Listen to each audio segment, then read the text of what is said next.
Perseteruan Doktif dan Nikita Mirzani pecah kongsi. Dulu satu frekuensi. Sekarang satu ruangan aja, rasanya pengen klik remove from friend block report as enemy. Jadi waktu itu, pas selesai sidang, Doktif datang dengan gesture manis. Nikita sayang, maaf ya, tangan udah dijulurkan, senyum udah siap, vibes-nya udah kayak mau selfie bareng.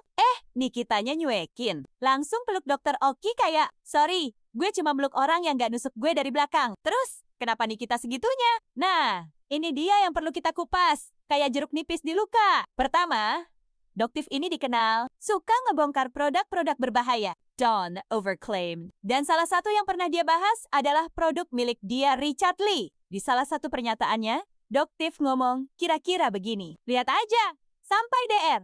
Richard Lee nyuap Nikita Mirzani. Itu tandanya produksi DRL ini emang bermasalah. Masalahnya, kalimat itu blunder. Niatnya mau highlight masalah DR Richard Lee. Tapi yang malah makin terseret adalah Nikitanya. Padahal Nikita lagi digugat karena dugaan menerima suap dari DR Gladys. Nah, ini malah ditambahin statement Doktif yang menguatkan citra dia sebagai penerima amplop. Di sisi lain, Doktif juga dengernya nggak mau bersaksi untuk meringankan Nikita. Ya kalau meringankan, berarti harus bohong susah juga dong. Nikita juga bilang, harusnya yang ditangkap itu si Doktif ini. Nikita bahkan bikin statement semua masalah ini dari awal karena Doktif. Sebenarnya dari awal muncul aku juga agak sus lihat Doktif ini. Ini dokter kok lama-lama nyinyir dan gibah banget ya. Tipikal emak-emak. Tapi di sisi lain, kita tahu dia nggak cuma nyinyir doang. Tapi ngebongkar produk overclaim pakai data lab. Terakhir dia gencar banget ngupas produk DR Richard Lee. Entah karena dendam atau emang udah nggak tahan lihat harga serum setara SPP anak 3?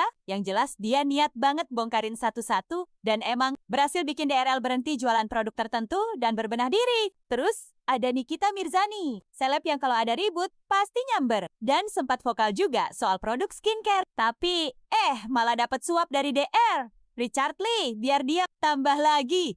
Suap dari DR Gladys yang bikin dia sekarang divonis 20 tahun penjara. Yang ironis adalah Doktif yang kelihatan galak, nyinyir, dan annoying itu justru nggak kejebak. Dia nggak nerima suap, nggak ikut terima endorse produk titipan, dan nggak mau jadi saksi yang dibentuk narasinya. Dia tahu kapan harus ngomong, kapan harus mingkem, dan yang pasti dia nggak ambil amplop. Sementara Nikita mungkin ngerasa kebal, mungkin ngerasa gue artis. Semua bisa gue lawan, semua bisa gue balas. Tapi ternyata gak semua bisa dilawan dengan Instagram Live.